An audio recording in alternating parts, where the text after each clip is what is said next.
I would probably go microphone most important, then camera. Well, it depends. If you don't have any camera, then there's no point getting lighting, is there? It's true. What's up, guys? Welcome back to the Gaming Careers Podcast. We have a lot of news to talk about this week. First of all, we have Epic Games purchasing Fall Guys, which is pretty cool. Some new features on Twitch in terms of some updates added to the platform, as well as some maybe not so good updates that they're adding to the subscription side. We have some really cool viewership records still being broken by Twitch even this year. New features on the YouTube side too, so not just Twitch this week, but talking about some new cool features for the studio side of YouTube. Some new products that came out from Elgato, and we'll kind of talk about that and Pete's video on how that went and my own questions for those products, as well as some other cool apps and viewer questions this week for streaming. So lots to talk about this week. I'm pretty excited, but Pete, how's it going, man? How you doing today? Yeah, very well, thanks, mate. Another busy week. Obviously, last week I alluded to the fact that I had a video in the works, and I think I lost my voice like several times on the last podcast because I recorded like the whole A-roll take in the morning before the podcast. So now that it's out, we can talk about it, and we're gonna cover that a little bit more later in the video. For those listening after the fact, it was the Elgato wave panels, so sort of acoustic panels that you can put up on your wall to hopefully improve your sound. So yeah, the video's done really well, but we can dive into that. I'd love to hear some questions from you because I got a lot of questions in the comments as well. So it'd be good to be able to, answer some of the more common questions that maybe I didn't cover initially in the video. But yeah, loads of news to go through. I think personally, probably I always want to go with the most talked about topic at the start of each week because I feel like that's going to get our voices warmed up and really talking. I feel like the Twitch adding another option for why you chose to cancel a subscription. So let's go through like actually what the news is. So Twitch have added an option to refund a subscription after you've chosen to subscribe to somebody, and if you do that within 10 minutes, then you can get a refund. And that has always existed, or it's at least existed for like the past year. But what they've added is a new option there as to why you're choosing to refund the subscription. And that can be that you just wanted a shout out. So the option literally says, I just wanted a shout out and now I want a refund for my subscription. So, rightfully so, this has caused a lot of outrage on Twitter. People think that this is Twitch giving trolls the ability to subscribe to somebody and then get a refund within 10 minutes, and their shout out of the subscription still goes up on the stream, and it's going to be awful for streamers and things like that. But I do want to clarify that this has existed for a long time. It's really just Twitch adding the option to be able to then collect the data on how many people are doing this and maybe then restricting those accounts. So let's dive into this a little bit. What did you think when you first saw this, Ben? Yeah, this to me is super interesting because I don't know, the fact, like you said, this has always been a possibility apparently on Twitch. I'm sure they get tons of tickets like this from people who say, either from kids who use their mom's cards or something, or situations that didn't mean to do something, and there was a subscription that didn't mean to put through.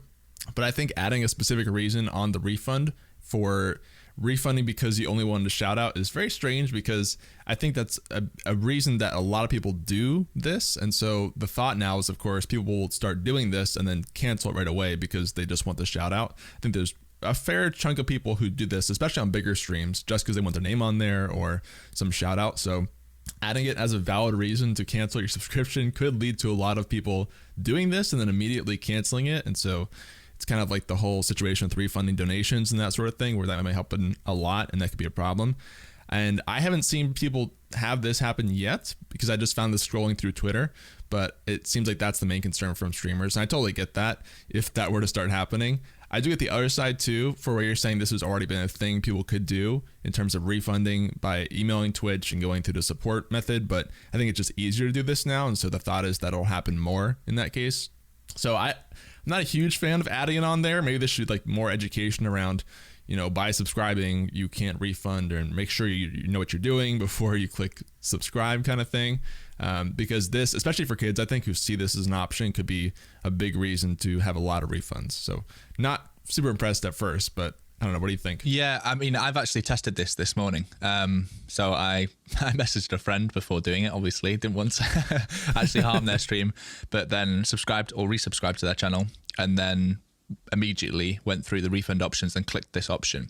And what was quite interesting for me is I still had access to emotes for like the rest of my test. I only tested for like 15 minutes before I wrote it in.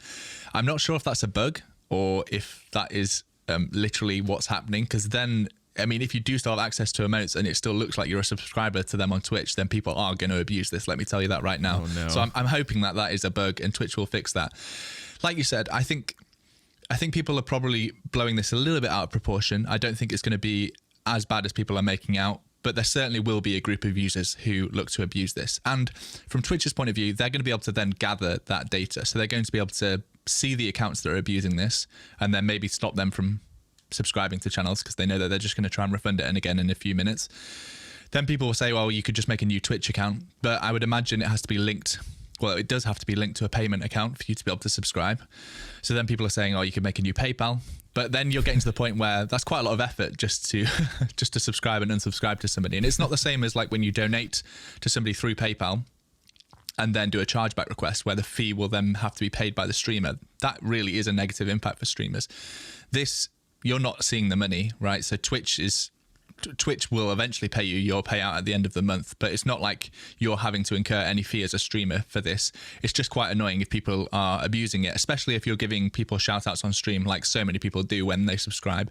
You know, thanks for the subscription, reading out their name, reading out their message, only for them to then, you know, cancel that subscription and get their money back because it was all within 10 minutes. So yeah, it's really interesting. I think one thing I would love to see is if Twitch will try and combat this. If it does get abused, will Twitch try and combat this by delaying the notification that somebody has subscribed to you by 10 minutes, just to prevent people from trolling the system. And obviously they would also have to delay the notification that gets sent out to your alert provider, so Streamlabs or Stream Elements or any of the other services, as to whether or not they have subscribed, because you don't want the subscription coming up on your stream.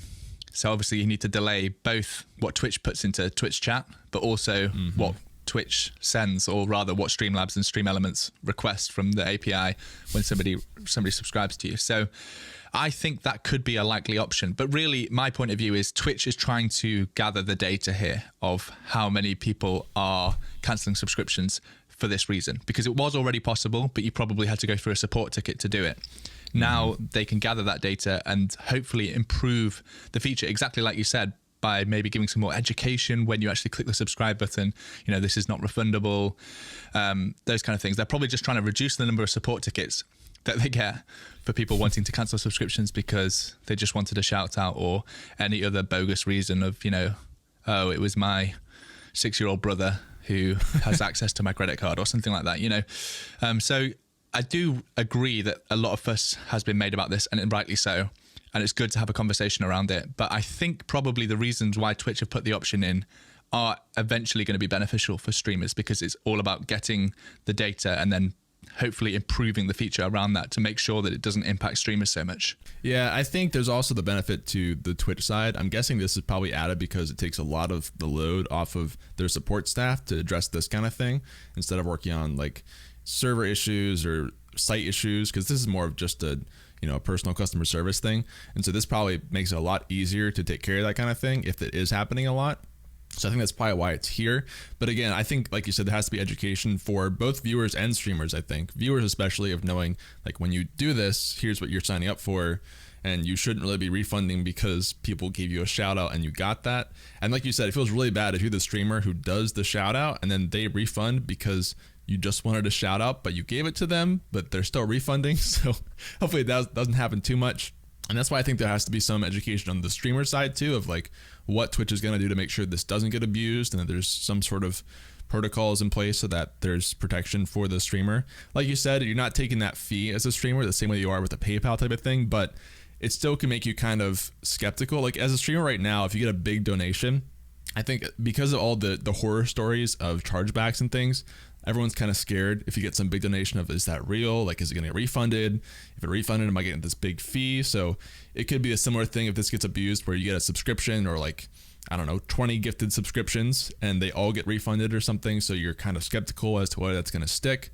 Hopefully that won't be the case and Twitch will get ahead of that, but I could see where that would be a potential cause of worry in the future. So yeah, one last point I'd like to make on this is it would be really useful, I think, if Twitch allowed streamers to access this data along with the data of why people stop subscribing to your stream. So if somebody's like a traditional subscriber and then they choose after 6 months to stop supporting your stream, they get a few options, like a kind of like a very, very small survey from Twitch as to like, why are you canceling your subscription? You know, you're not interested in the streamer anymore, or, you know, is it too expensive? I can't actually remember what the options are, but they do collect, a set of responses as to why someone stopped supporting you. It would be really useful if the streamer could see those responses. They don't need to be linked to a certain account, but it would be useful to be able to see, oh, people don't like that I am now, I don't know, playing a new game or whatever some of the options are. Because I remember back on my days on Patreon, when I first went full time with this YouTube channel, you could see that. So when people stopped supporting you on Patreon, they could choose a few options, or they could write a little comment as to why they're stopping to support you. And it was really useful as the creator to be able to see, it's because I'm not uploading enough content, or because the content no longer felt relevant, or, you know, maybe it was just a financial thing and you know, no hard feelings at all. So I would love to see Twitch allow the streamers to get some kind of level to the access to this level of data, because that would hopefully help them improve their streams. Not to the point where you can identify who has unsubbed and what the reason was, so you can go and harass them. Oh, why are you supporting someone else? No, just purely so that you can help improve your stream. But hopefully this is the route that Twitch is going down with this whole collecting more data about why people are requesting refunds, and hopefully also whilst they're cancelling subscriptions. So we've probably covered that, I think, in enough detail. So why don't we move on to, I guess, the Twitch viewership records that you saw this week. Yeah, so this comes from Solynome, who is a data site that collects data on Twitch streamers, one of my favorite sites out there. They put out a tweet this week talking about how big the viewership has been for 2021 compared to last year. I think especially in Q1 compared to last year. If you look at the chart of viewership for Twitch, I mean, looking at last year, right, it spikes dramatically around April or March. Like, it almost doubles in viewership around that time because of COVID and everything else happening in quarantine. And it stays more or less steady throughout the rest of 2020 and into this year. So if you think about this time this year compared to last year, it was kind of still, you know, COVID was there, but not really kind of at the world level it is, and quarantine hadn't really hit for most people. So I think it makes sense that we're at about double the viewership this year as the same time last year. But to me, it's still surprising that we're holding pretty strong. And I think it's actually at a peak now compared to the last year or so, even with everything happening with COVID and quarantine. He put out the tweet that said, the top 10 most watched weeks ever on Twitch have been the past 10, which is crazy to me. So we are in the series of top 10 most ever watched weeks on Twitch, which is pretty nuts. And also, of the top 50 most watched days, 45 are this year, even though we're only 3 months in, which is also very crazy. So to me, it's cool that, you know, we talk about there's the purple screen of death, and there's this subscription issue and whatever. There's so many potential problems with Twitch, but despite all of that, they're still breaking records, and this is apparently the most people have ever had watching Twitch. So they're still doing very well, and it's good for both viewers and streamers in that way. So I thought that was super cool. Pete, did you have thoughts on that? Yeah, I think the most interesting thing I pulled out from this graph is that it has the data from 2018, 2019, 2020, and the first 3 months of 2021, where we are right now. 2018, 2019, 2020, there is differences, with 2020 being the biggest, but they're all grouped around 20,000 to 35,000 daily hours watched. This year, 2021, like you said, is almost double. It's at 70,000 total daily hours watched. That's right. I'm just making sure I'm getting that right. So if you just look at the first 3 months of the last 4 years, we're way up on Twitch than we have ever been, over double. But like you said, this impact was from last year when we saw March to April, it sort of went from that 35,000 up to 65,000. But we're surpassing that already with Twitch this year, and we're holding like a whole new line. So Twitch has had the most unbelievable growth through the pandemic. And you know, if you had asked me what I thought the stats would look like, I would have thought that March, April, May last year, when so many people were having to quarantine and probably not working from home, I thought that would have been the biggest time. Whereas now, most people who have, I guess, managed to be able to keep their job and work from home will be working from home. So I would have thought there'd be less people watching Twitch, but we're beating that time in the first 3 months this year. So honestly, credit to Twitch. They've obviously massively benefited from the pandemic, but I think the most surprising thing from my point of view is they've managed to sustain it. And I know that we're still in the pandemic, but things are starting to look up now with the vaccines rolling up so much. So yeah, it's really impressive. I kind of expect to see this line sort of straightening out throughout the whole rest of the year at this 70 million daily hours watched. But it's just such a big difference to the last 3 years, isn't it? It's crazy difference in growth. It just dwarfs the last years in terms of viewership, which is crazy. And like you said, I think I would have guessed that, March to April timeframe is when it would have been highest last year, just due to quarantine, and that's when everyone kind of came online to watch stuff.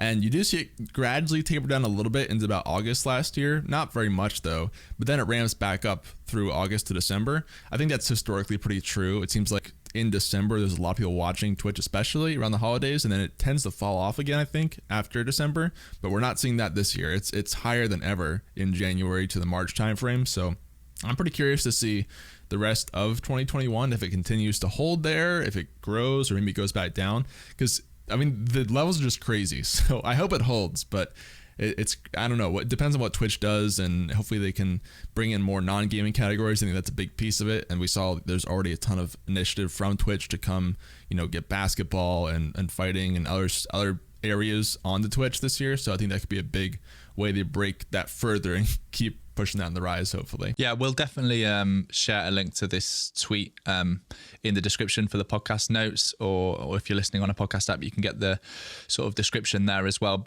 Sully Gnome is definitely a Twitter account worth following, because they've previously anyway, they share stats from their site. So Sully Gnome on its own is probably the best statistics website if you want to see Twitch statistics, or what streamers are streaming, how many hours, how many viewers, all those kind of things.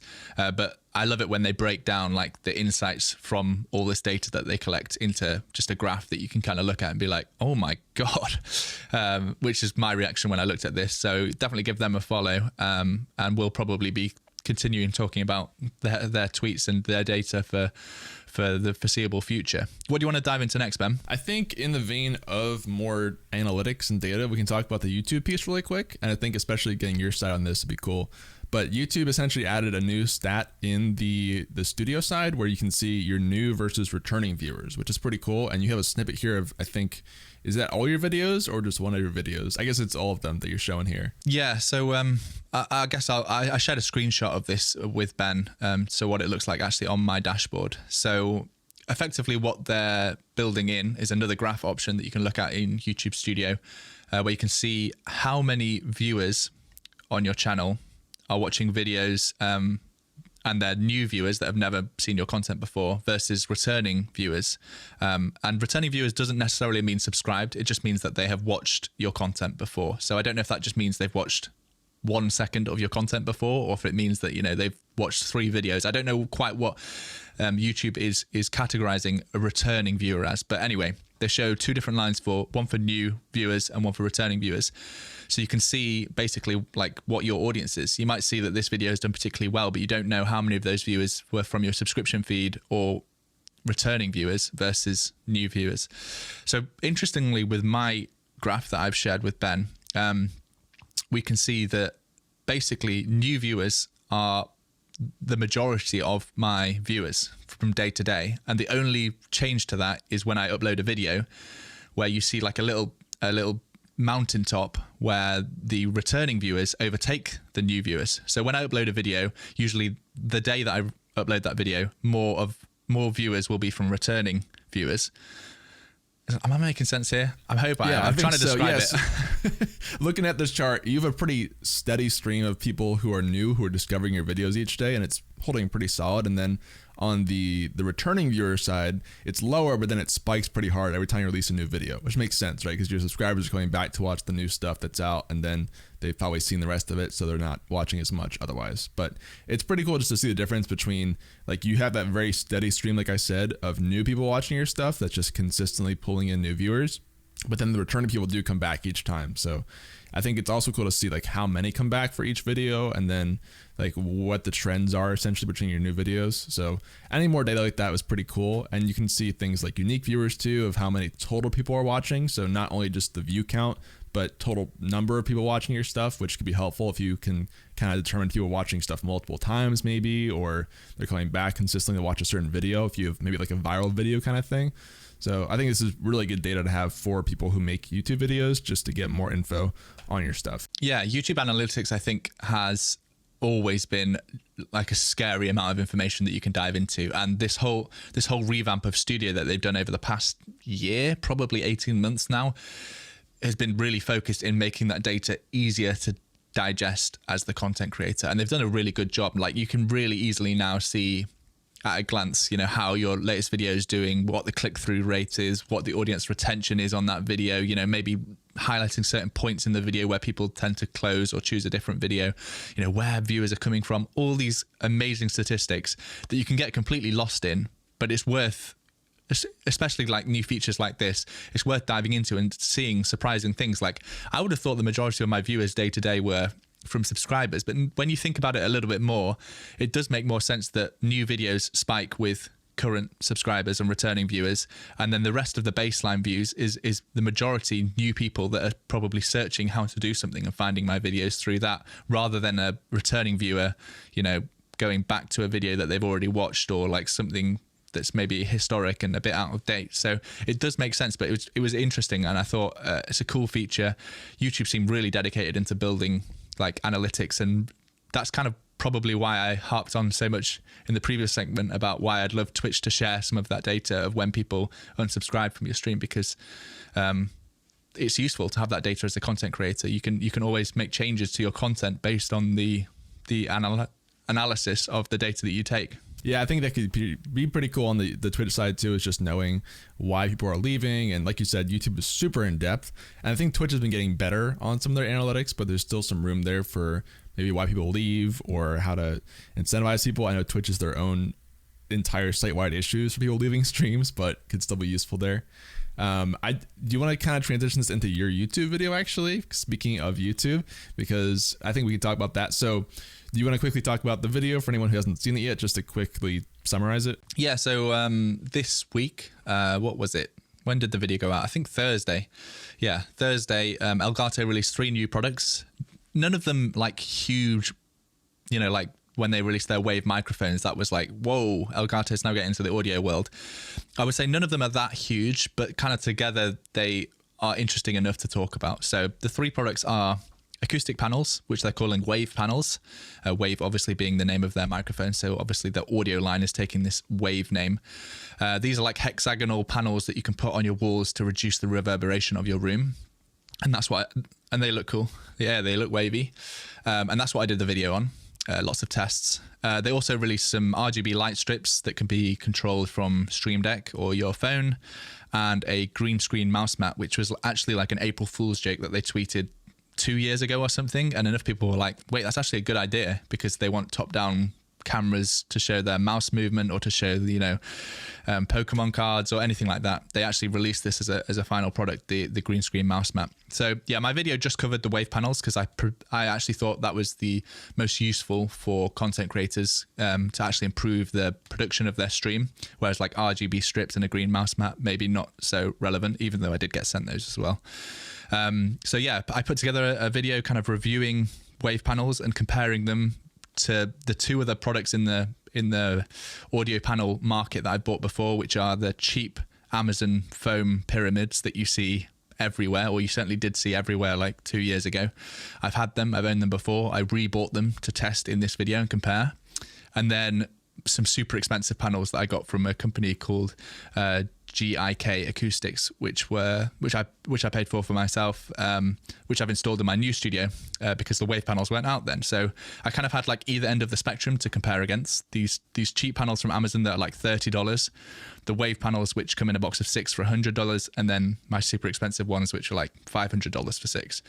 And then did some audio tests around them, talked about how they mount to the wall, some of the pros and cons and things like that. So I did put a lot of work into the video. It's done really well, which is obviously a nice thing. But yeah, what did you think, Ben? and what questions did you have about the products? Any of them? Yeah, first of all, great job on the video, Pete. Very impressed. Very impressed. Thanks. You can come back next week on the podcast. Good answer. Yeah, thank you for allowing me. I'll try to be good. So I think the sound panels are pretty cool. I didn't expect Elgato to do that. I think most people were kind of surprised by that line, but there's more audio coming. I think in terms of my questions for it, first of all, you did a really in-depth video, so I don't have too many questions on the sound panels. I think the only thing would be like, who do you think needs the sound panels? Like, what kind of streamer is it? Like the entry-level person, the person like who's pretty experienced? Like, who do you think that fits the best? Yeah, I mean, because it is a premium product. Like, I understand that $100 is, you know, it's a similar price to like the entry-level Stream Deck. I think that's like $130 to $150. So it's certainly not a cheap purchase. And I think the biggest takeaway actually from my video was that a good microphone close to your mouth makes a huge difference, because I did like audio tests from the camera's microphone, which it was really evident when you were using no panels, cheap panels, medium panels, and expensive panels. And then I also did one with it didn't actually use the Shure SM7B because it's quite a quiet microphone, so the differences wouldn't have been so obvious, but I used a Rode NT1, which is a condenser microphone, but I still had it close to my mouth, and the difference was much more subtle. Unless you're wearing headphones, you might not have even been able to hear that much difference.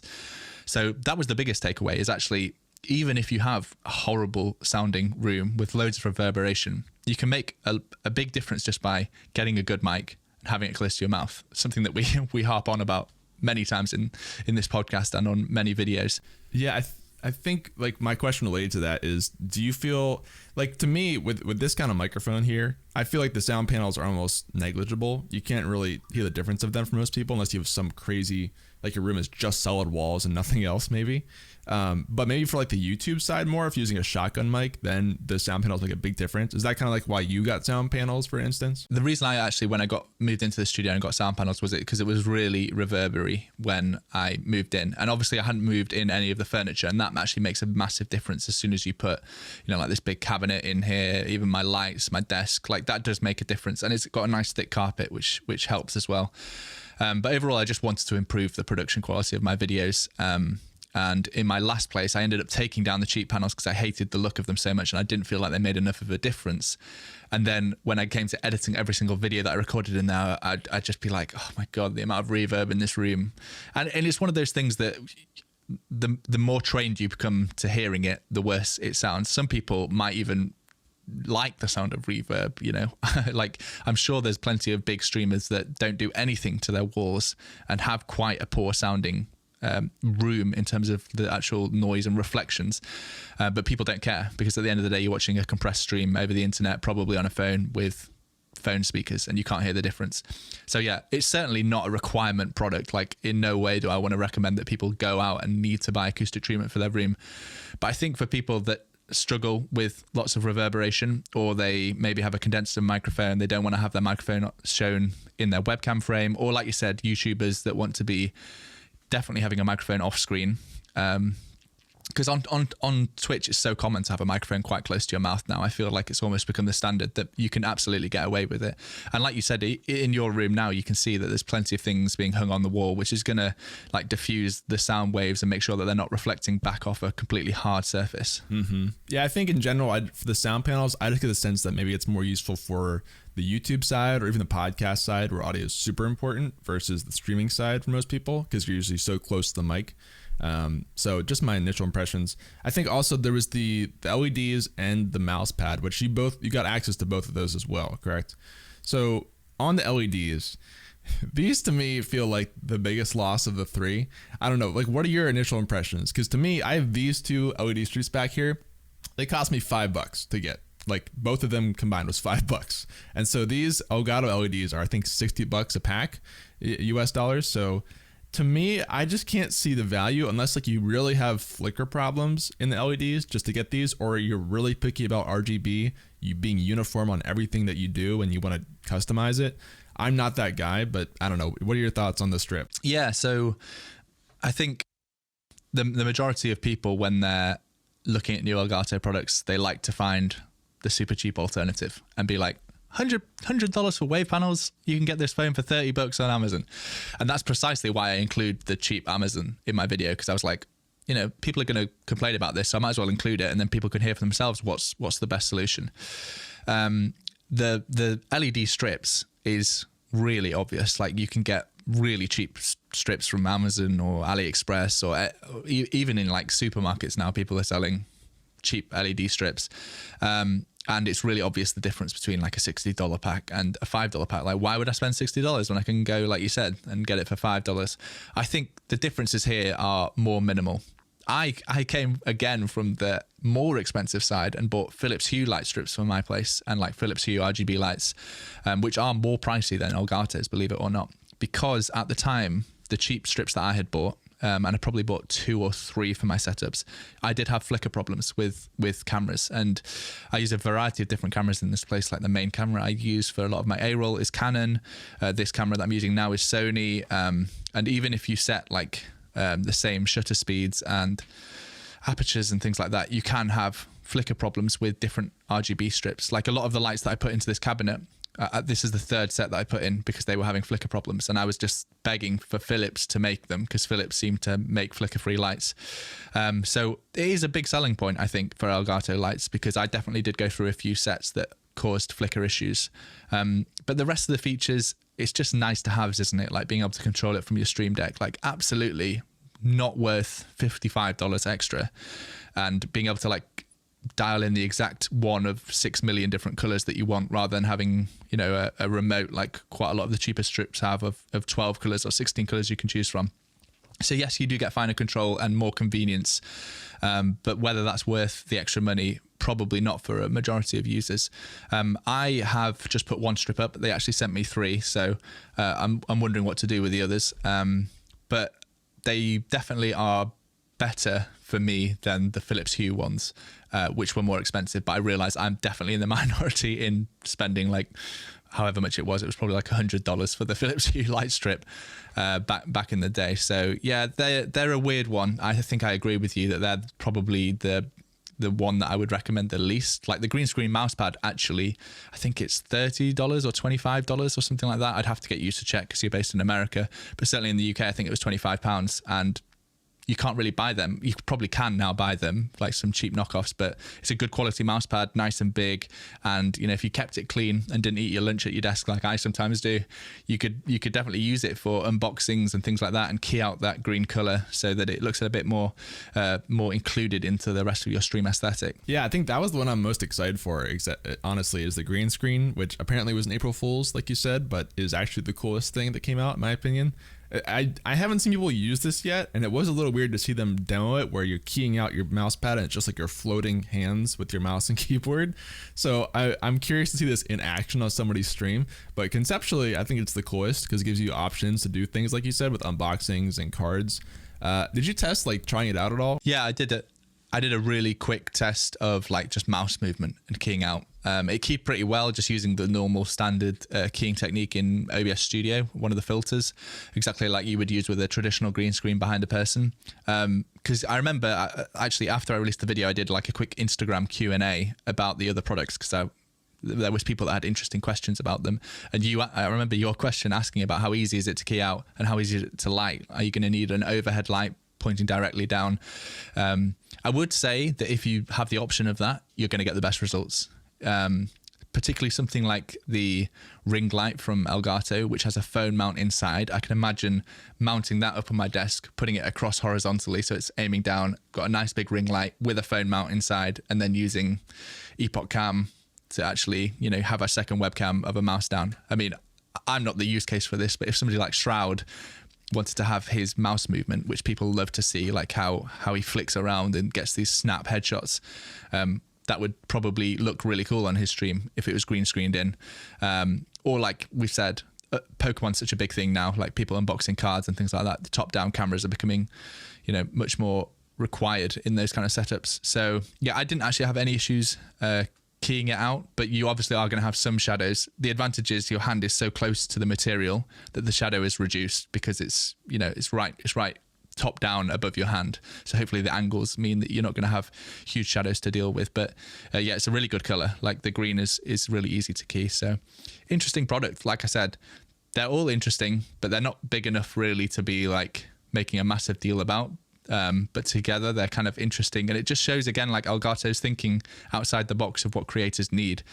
LED strips, probably, I don't think creators really need, but like acoustic foam, that's something that sucked for a long time, and they've come in with a viable solution. It might be more expensive than a lot of people want, but really you're actually getting a much better product than the cheap Amazon panels, which hopefully I showed on my YouTube video. So yeah, absolutely. And I think they're just adding to their whole overall portfolio, right? Because now you can do everything from lighting to soundproofing to video options and stream decks, and I'm sure we'll see just expansion like that to cover every range of whatever you might need as a creator, so that you can kind of bundle things together and be some cool options for just giving you options. Like if you want to green screen something or have some cool LED strip with chat controls maybe or something in the future. So I think it's pretty cool seeing them do all that together.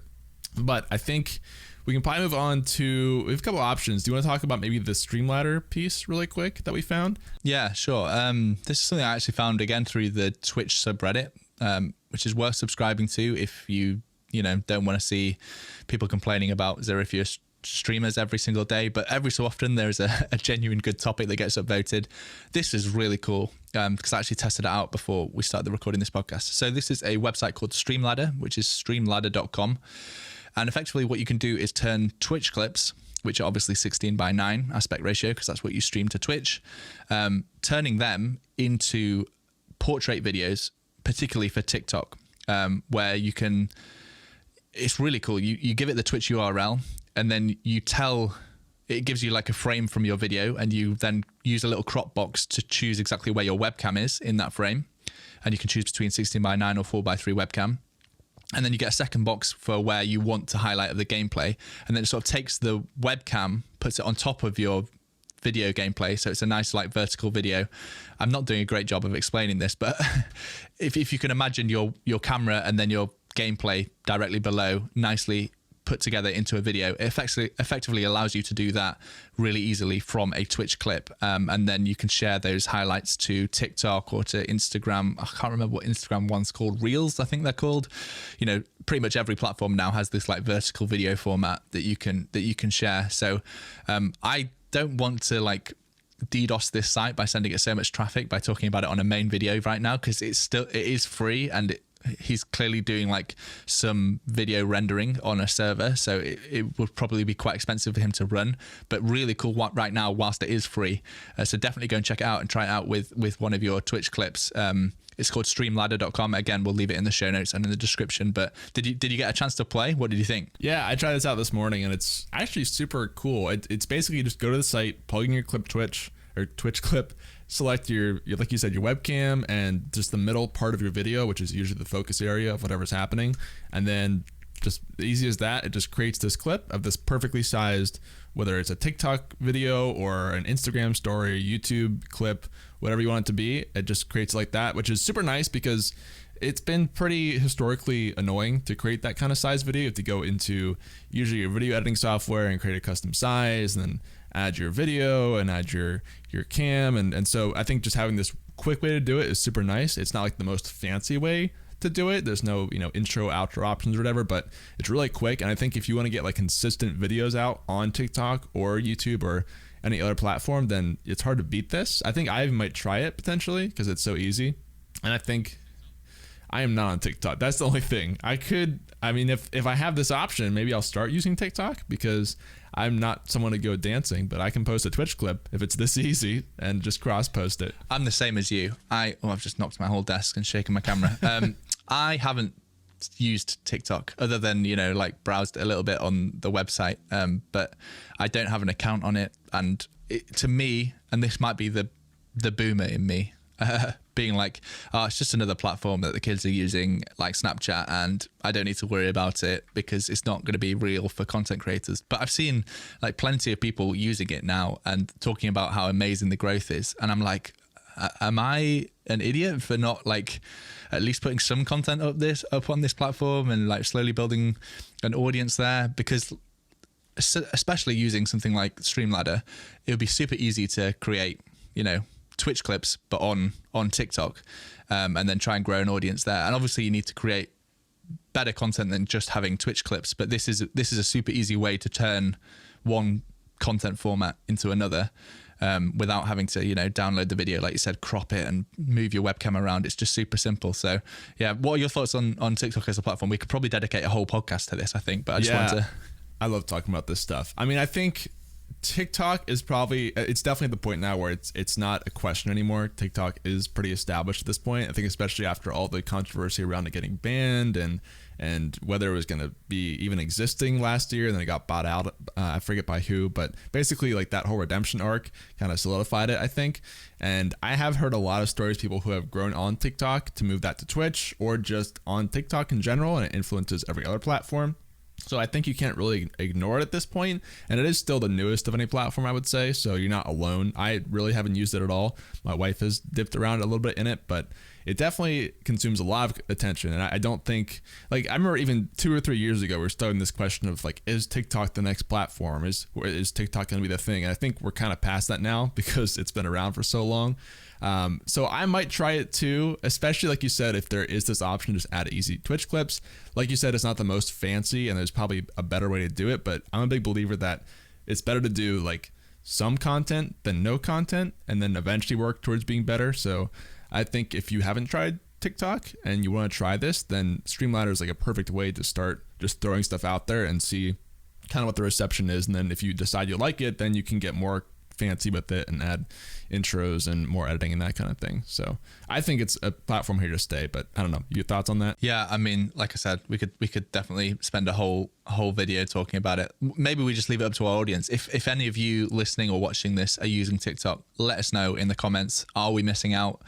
Are we boomers for thinking it might be a platform that we can avoid using? Because I don't want to have like 5 platforms that I have to think about putting content out to every single week. I've already got YouTube, which is main focus, Twitter, where I try and share like opinions about stuff that's going on in the Twitch industry and things like from this podcast, and then Instagram, which is a bit more like behind the scenes, what I'm doing when a new video is coming out, what I'm filming, writing a script, like what I'm doing day to day to run a YouTube channel. Those 3 I feel like are enough for me. If I added a 4th, I would feel like maybe that's going to cause some kind of burnout and one of the other platforms is going to suffer. Yeah, I mean, that's why I think I would do like a very minimal amount of effort on other platforms, because you have your core focused platforms where you put a lot of work in, right? So I think that makes sense.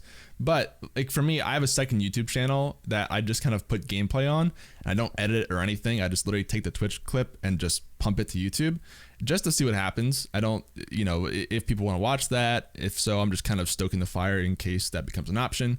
So with this, I think you could also just take that same Twitch clip, and there's so many platforms you can add vertical video now that you could just pump it everywhere out on like a secondary account and see what happens. That could be TikTok, Facebook, Instagram, YouTube. I'm sure there are more I'm forgetting, but it's all the same format. So I see on YouTube even a lot of people doing that. They just rip TikToks essentially and put them onto vertical YouTube video, and it does just as well. So, I mean, why not just try it with your own content if you have time to kill, and just don't have to put a ton of work into it, but see what happens. And if it gets popular, then you can kind of add that maybe to your options there. That's my thought on it. Yeah. Let's save it for another week where we can really dive into it, because this podcast is already 40 minutes long and we've got a few pieces left to cover. So let's quickly cover the news of Epic Games buying the company Mediatonic, who are the developers behind Fall Guys. So any quick thoughts on this? Obviously, Fall Guys was a game that blew up last year. So kind of interesting, I think, for Epic Games to purchase it now when the player base is definitely smaller, but it's still substantial. Yeah, I think Fall Guys, it's interesting to see Epic Games picking up a couple different studios like this. They got Rocket League recently and now Fall Guys as well. And they all kind of fit that same aesthetic, I would say, with that Fortnite kind of very accessible, very fun game. So maybe they're going for that theme. But just picking up these other studios to add to their total overall studio makes sense, because they're really focused on the Epic Games Store and just offering more options beyond even their own titles now. So I think it's a good pickup, because Fall Guys could easily come back if they add more seasons or some other big push, especially I think because Fall Guys was super organic last time, whereas Epic Games has the budget to really push more Fall Guys with paid advertising and things like that too. So maybe we'll see a resurgence. Overall, I think it's a good pickup. I don't know. Thoughts on your side? Yeah, I mean, I still play it from time to time. It's the perfect game for detilting in League of Legends ranked. Like, we played Saturday and Sunday. Like, my mates and I played the Clash tournament, and in the Saturday we like had a buy in the second round. So you basically have an hour where you can't play any league. It won't let you play any of the game modes. And we also, had to stay on in the client. So like it's the perfect game to detail, and that basically you're just having fun with friends. So good purchase, I think, from Epic Games, and kind of they're going down that path, like you said, of continuing with streamer focused games, like games that are entertaining to watch on stream. The other thing quickly is, I guess this is maybe the result of the feature that we talked about last week from Twitch, where you can, for certain users now, they're definitely rolling this out slowly. You can hover over thumbnails on Twitch and see a few seconds of the video play, similar to how you can on YouTube. I think we covered this last week, but we didn't actually have like an example to show. We now have like a tweet from Zach Bussey, which shows an example of this happening for him, where he can sort of see from a thumbnail, hover over, see like the last few seconds or the current live feed, whichever it is, of the Twitch stream. But I think we kind of covered that mostly last week. It just looked like it was going to be more of a thumbnail last week, and now it's more actually a video playing on hover. So unless you have any points on that, I think maybe we go straight to the viewer question. Yeah, let's jump to the viewer question, because like you said, that's not super new, so we'll keep an eye on that. This one is from Keto Cubus Gaming. Did I say that right? Keto Cubus, I think. He said, how would you sort these by importance? Microphone, lighting, camera, overlay, visuals, which I guess visuals includes resolution, bitrate, FPS, so quality, I guess, of the stream.